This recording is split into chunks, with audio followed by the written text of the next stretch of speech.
Okay, so I've already done my eyebrows, so I'm going to start by taking my Too Faced eyeshadow primer, and I'm going to take a concealer brush and put a little bit on the concealer brush, pop it on my eyes, just smooth it out. It's a great eyeshadow primer.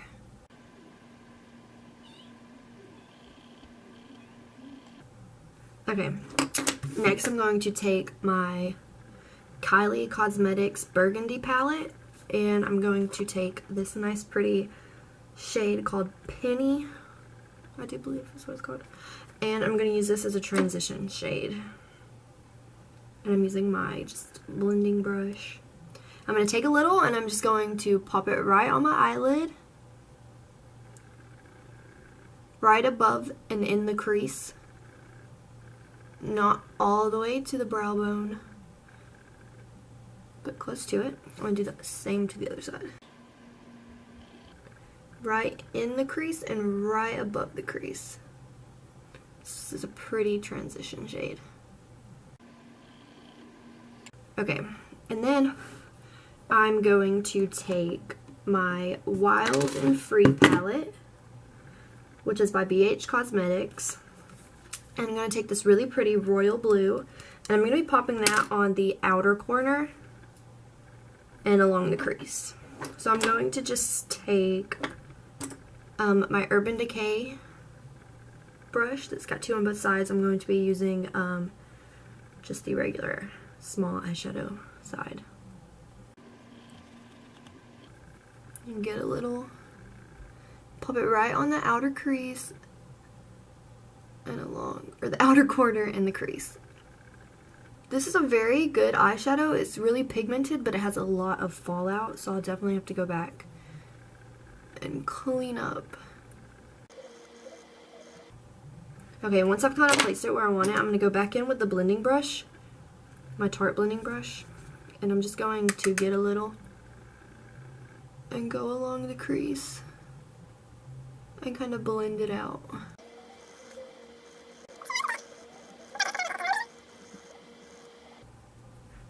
I'm going to go back in with that Urban Decay brush I had before and pick up more of that royal blue to pop right on the outer corner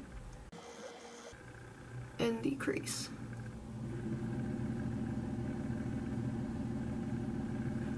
Okay, and then next I'm going to take the Tarte Shape Tape and my concealer brush. I'm just going to take a little bit to kind of like cut the eyeshadow.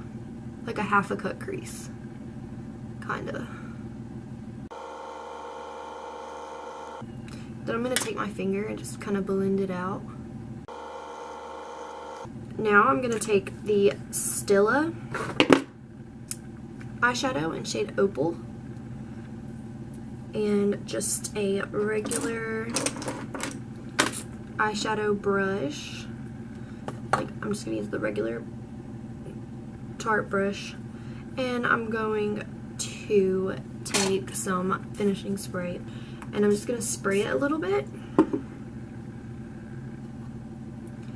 to pick up this eyeshadow, and then I'm going to pop it right on where I covered all of my eye with that concealer, like so. This is such a pretty eyeshadow. It's like sparkly. It's really pretty. It's very pigmented. Okay, then I'm going to go back in with the Wild and Free palette and take that blue and go back in with the Urban Decay brush and put that blue back on the outer corner where some of the white may have gotten, and along the crease. Now back in with the Stila just one more time to touch up where the blue has fallen onto the white. And just lightly pack it back on. Like so. Okay. Now I am going to take this NYX Liquid Suede lipstick in shade Cherry Skies. I'm just going to take the little applicator that comes with it and just a little tiny brush like this. It's an eyeliner brush. I'm going to pick a little bit up, and I'm going to use this as if it was black eyeliner, but it's red.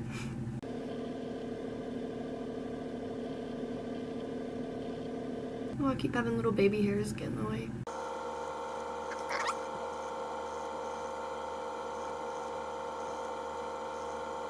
And do a little winged eyeliner using the Cherry Skies NYX Liquid Suede.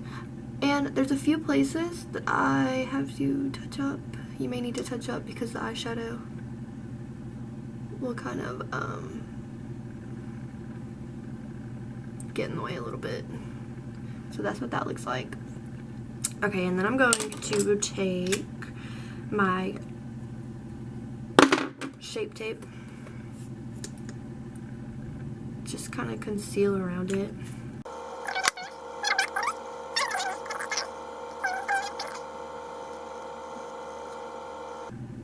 And I'm going to take that a concealer brush, the same one I've been using, and I'm just going to go around that eyeliner to clean it up. Okay, now next I'm going to go in with my Kylie Cosmetics palette and get that really pretty bright red. And I'm going to use the same brush that I used for the lipstick. I'm just going to pick up a little bit of it on the opposite side of the lipstick. And I'm just going to kind of pat it on that lipstick while it's still a little wet to really brighten up the color so it doesn't look so dark. You can really tell that it's a pretty bright red. Next, I'm going to go back in with the Wild and Free palette, and of course I'm going to go back in with that blue and go right along the lower lash line.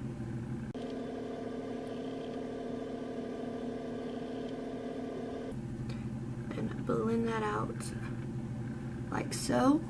And if you need a little bit more around the corner, go ahead and fix it, fill it in a little bit more.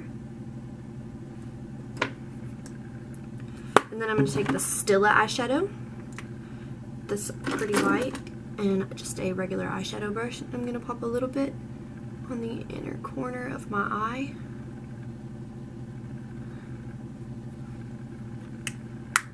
Like that. And then I'm going to do the same to the other eye. Okay, so I did the other eye. This is what it looks like.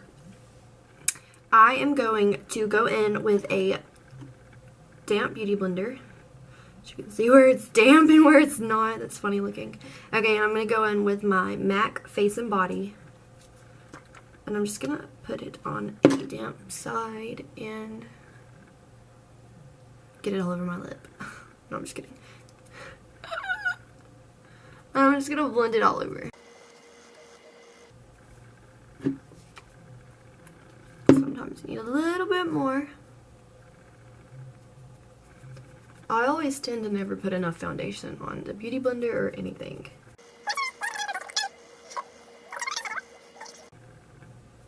Ugh, I got foundation on my hair. Blend it out.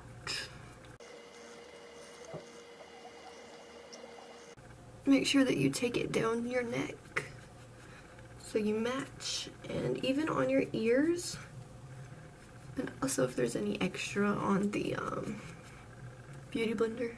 Ugh. And now that I'm done with foundation, I am going to take the Tarte Shape Tape again, and I'm just going to go right back under the eyes where I covered up the fallout and do it in almost a triangle type whatever. It reminds me of like Phineas and Ferb, whichever one has that triangle head. That's what it reminds me of. Damp Beauty Blender, and I'm going to blend it out.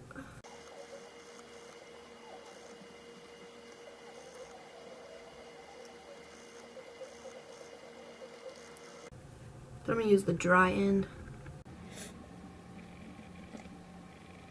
You don't have to, but I'm going to.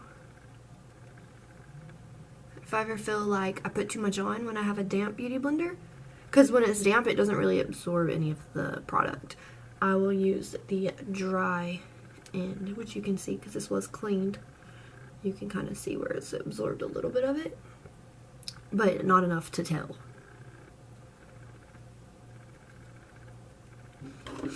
Okay, and then I'm going to take my Tarte's Pro Glow that I always use. I love this thing. And my Tarte contour brush and go in with Sculpt and contour. You blend it out really well so that it doesn't look patchy. Because I've noticed that if I don't make sure that I blend it well, it will look patchy, and that's, well. Get a little bit on the forehead, make it look smaller, and along the sides of my nose. And right under it to make my nose look shorter. A lot of people will contour their jawbones, but I don't got time for that. No, I'm just kidding. I don't like to do it. It's just not what I like to do. I'm going to take the damp Beauty Blender and kind of finish blending it out a little.